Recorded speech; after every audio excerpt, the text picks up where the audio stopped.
outreach. Does it sound like the conference is getting behind a police reform bill? You guys going to do anything on police reform?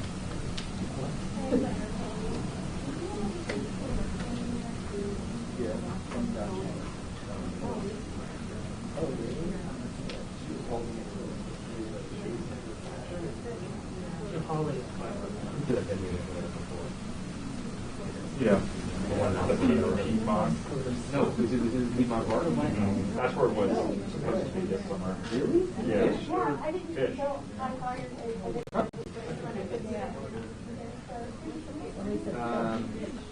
I think so. Then there's the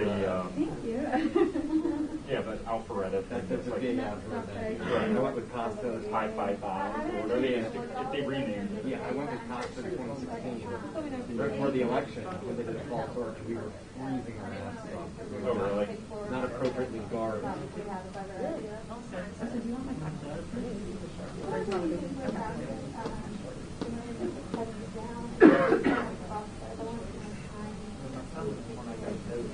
I've been listening to a lot of J-Rap? Yeah, it's just dead sped up. That's why they call it dead and company. I've seen him a couple times, and but I should have been. I don't think it's J-Rap. Senator Romney, what was the presentation like from Senator Scott? What were the proposals that he outlined? Senator Scott did a very fine job of laying out a series of proposals that he and a team of people have been working on with regard to reforming our police system and providing greater confidence to people of color that they will not have a question of bias or violence. Does it pass those ban? I'm going to let him describe what's in the package. Is it something that could be? And it's still a work in progress. A lot's being added to it.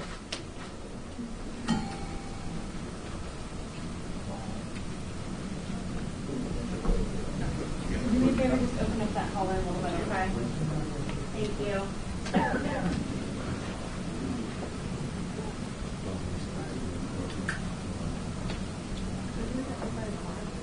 What?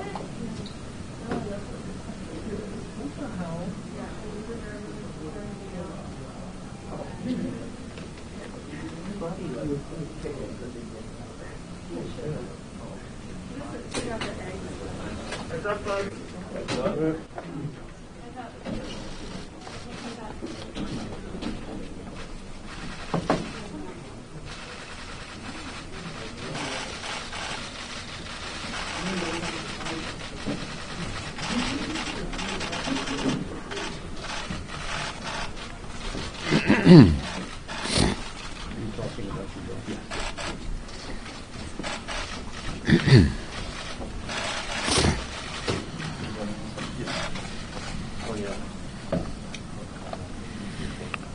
Well, good afternoon, everyone. A couple of observations, and then I'm going to call on Senator Gardner and Senator Daines to talk about the Great America Outdoors Bill, which is on the floor of the Senate this week. First, we were all encouraged by the jobs report last Friday.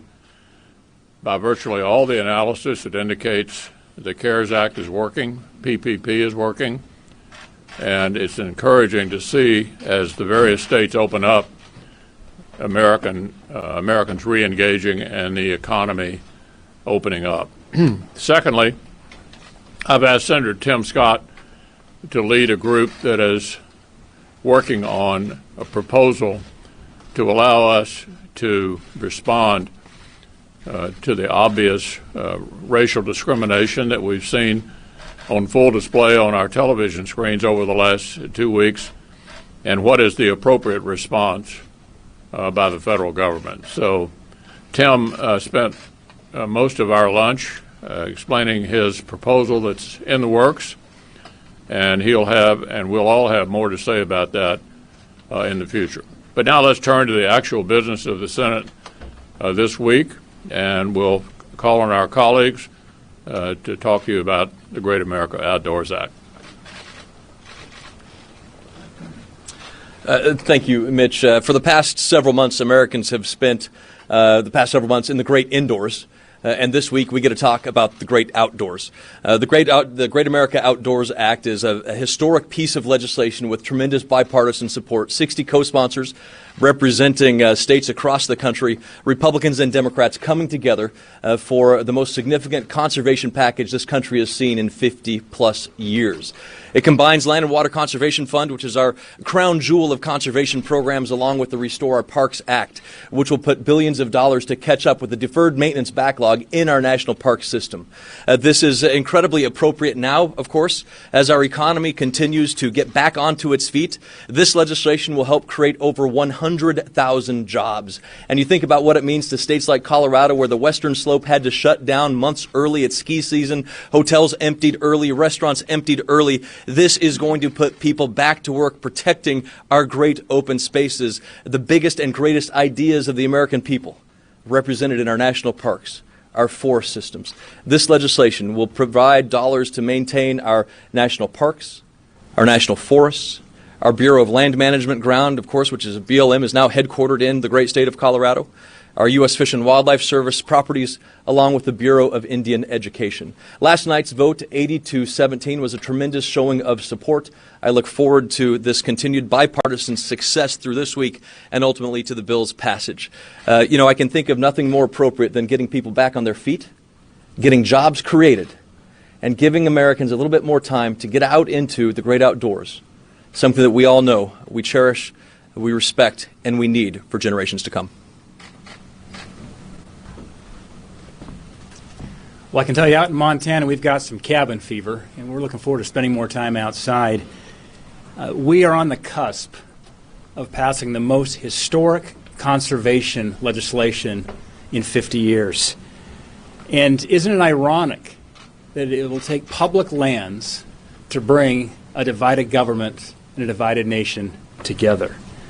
I chair the National Parks Subcommittee. We need to address the maintenance backlog of some $12 billion, as our parks are loved to death by the American people, but fraying on the edges.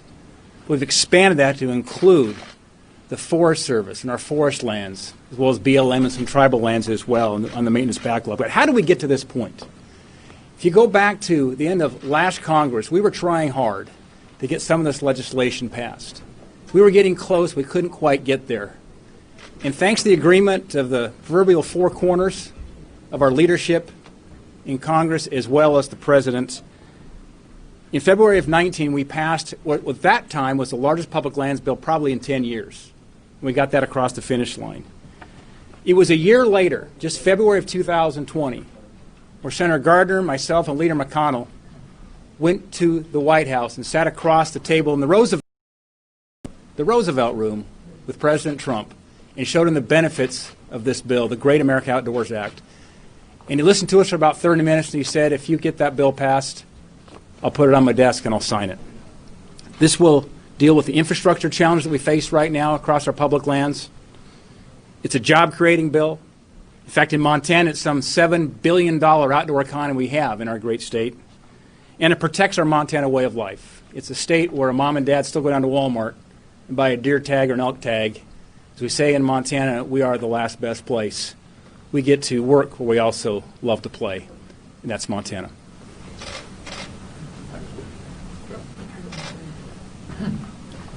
Well, I want to add my congratulations to Cory Gardner and Steve Daines and others on a very big bipartisan accomplishment here in the Senate. This is legislation that's been bottled up for a long time, something that's long overdue, and I can tell you as someone who represents a state where Next Agriculture, the travel industry, is one of our top industries in South Dakota in terms of our economy. We're looking forward to seeing the backlog of maintenance that's necessary at places like Mount Rushmore and Wind Cave and the Badlands gets dealt with. And so this legislation will do that. The President is coming to Mount Rushmore on the 3rd of July for the fireworks out there, so we're anxious to host him and also to the work that will get done through this legislation. But it's an example, again, of the Senate being open for business. We're doing important work. This is a major piece of bipartisan legislation, and of course there are so many other things going on in the Senate this week. We have eight hearings dealing with oversight of COVID. And in fact, in about 15 minutes, the Finance Committee is going to be examining the issue of unemployment insurance. The Help Committee is going to be looking at reopening our schools. There are hearings dealing with procurement, reimbursement issues, all those sorts of things going on here, in addition to moving the Great Outdoors Act this week. So, and then the issue of nominees. We're going to vote on the Chief of Staff for the Air Force here in just a few minutes on the floor of the Senate. Important national security position. So the Senate continues to do its work and continues to look at not only what we have done so far, but what we might have to do in the future when it comes to virus relief. But if you look at what's happened, the leader pointed out, great jobs report last week. I think that's evidence that the steps that the Senate has already taken. The PPP program has been hugely successful. In my state of South Dakota alone, we've had 21,000 businesses benefit to the tune of $1.6 billion. And I think a big reason why we are seeing the economy, see encouraging signs at least in our economy, is because of the many of these policies having the desired effect. We look forward to continuing that work. It's important that we get it right. And the Democrats, obviously, if it were up to them, they would have passed another $3 trillion out there without knowing what the need is or how what we've done so far has worked. We want to make sure that we get this right and that we are being responsible stewards of the taxpayers' dollars, knowing that every dollar that we spend is a borrowed dollar. And so we want to make sure that, that we are doing this in an effective and efficient way, the one that maximizes the return to the American taxpayer.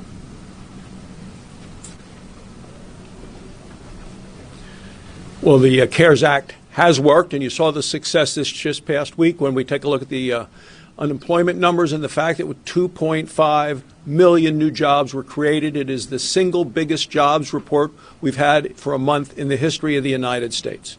People are back to work. States are reopening. In Wyoming, we've had 11,000 of these PPP loans, very successful, over $1 billion. Wyoming is back and open as we see communities and states open. We can see this success. This is who we are as Americans. We now need more states, more communities to open. And as a doctor, I can tell you we can do it smartly and we can do it safely. We are, however, seeing some states and some communities drag their feet and be slow to open the economies and their states. You say, why? Well, part of it is because Nancy Pelosi and Chuck Schumer have promised them big checks if they were to happen to take over the majority in the Senate and the White House. As if there is a prize for having a bad economy, and the prize is an election victory for the Democrats. That may be who the Democrats are rooting against our economy. Republicans are committed to opening our country, opening our economy, and getting Americans back to work. So here we are just a few days from D-Day. During World War II, Eisenhower said that if a problem couldn't be solved, sometimes the way to solve it was to make it bigger, which is actually what we did with the Great American Outdoors Act. Several bills came together: how to deal with the Land and Water Conservation Fund, how to deal with the income from exploration, the concept that the public lands themselves could do a better job of helping support the public lands. We're a few years into the second century of the national park system. No country has anything that rivals it. There are a few maintenance issues out there that have been out there for about half of the 100-year life of the parks. This is an opportunity to go in and do what we need to do to restore the parks, to do that backlog of maintenance, to continue to make them places where people want to go and to go safely, and to look at all the public lands while we're doing that. The Outdoor Recreation Association says 5.5 million jobs relate directly to outdoor recreation. Certainly in my hometown, the hometown of the Bass Pro Shops, a pretty good percentage of jobs relates to outdoor recreation. But in our state, in Missouri, 133,000 jobs relate to outdoor recreation, and continuing to make the government land that is our responsibility more available, more accessible, but more protected and more updated at the same time is exactly what this bill does. I was glad to be one of the early sponsors, co-sponsors of this new, bigger bill solving a problem not by making it smaller, but by taking all of the diverse ideas that people had in this area, putting them into one bill, and certainly Senator Gardner and Senator Daines playing a leadership role in this have made a big difference.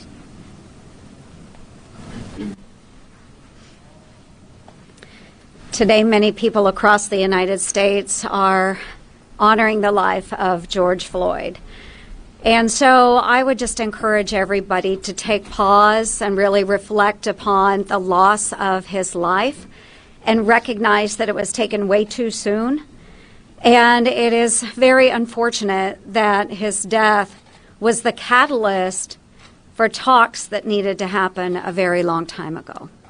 So I think it is a great time for us to reflect upon the life and the loss of George Floyd and understand the significance of moving forward and having really positive, encouraging talks about what it is to be a person of color across the United States.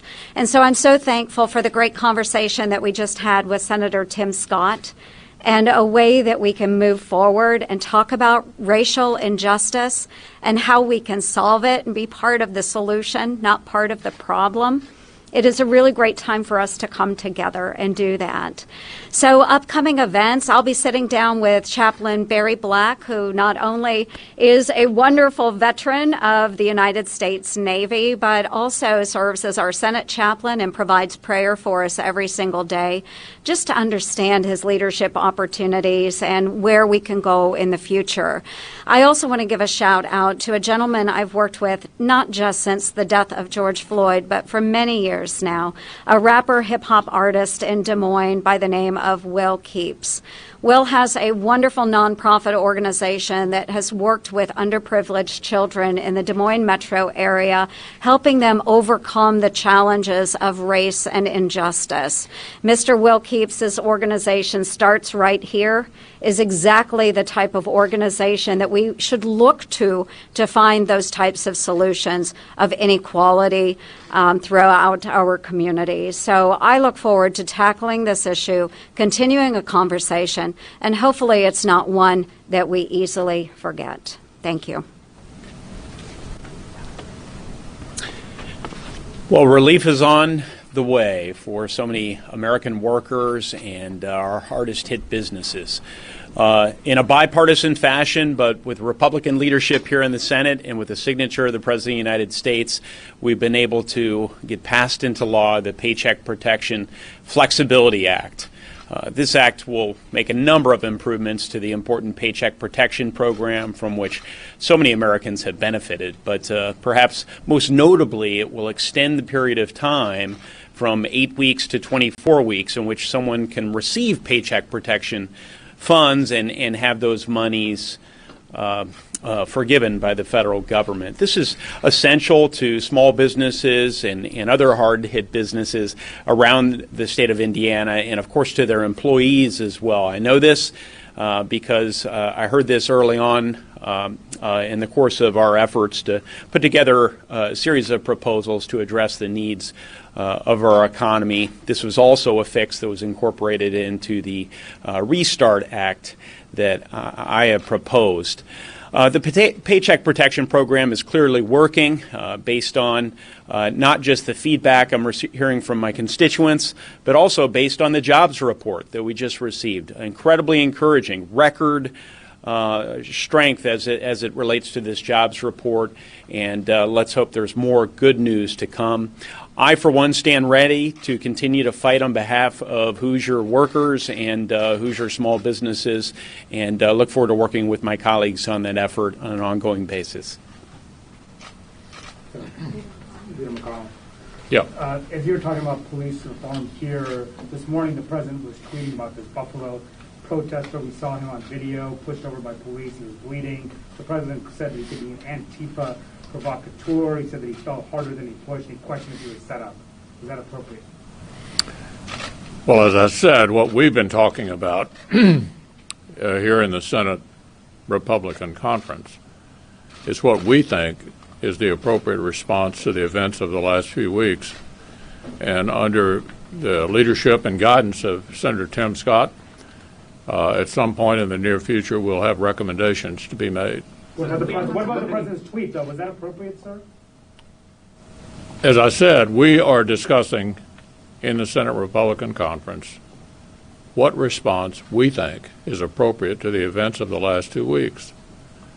And once Senator Scott and his team decide what to recommend, we'll let you know. Leader McConnell, do you have any thoughts about what should be done? Does any police practices at the moment trouble you that you want to see fixed?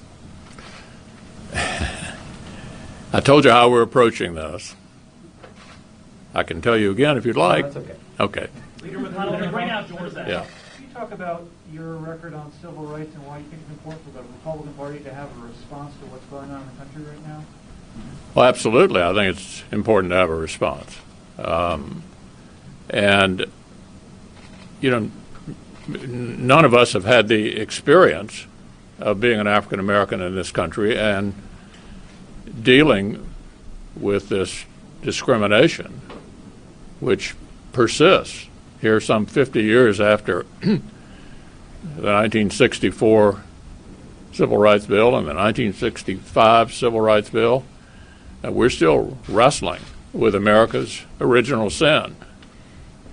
We try to get better, but every now and then it's perfectly clear we're a long way from the finish line.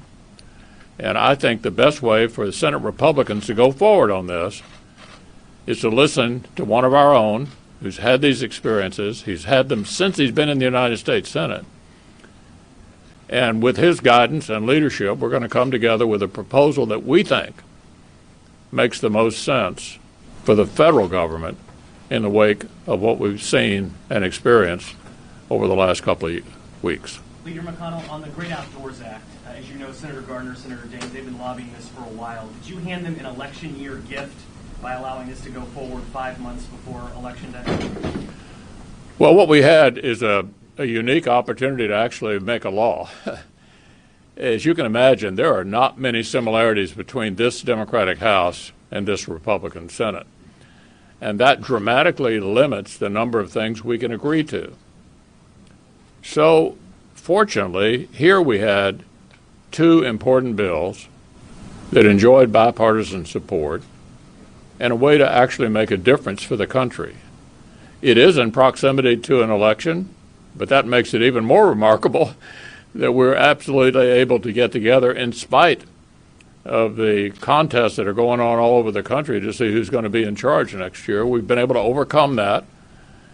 And if you saw the vote yesterday, this is going to clear the Senate with a very large majority. And we believe the House will take it up, pass it, and send it to the President for signature. So, yeah, it's in proximity to the election, but nobody said you ought to quit doing things just because there's an election. We have one every 2 years. There's always an election coming up. But we've been able to find our way through all this partisanship and do something important for the country. Thanks.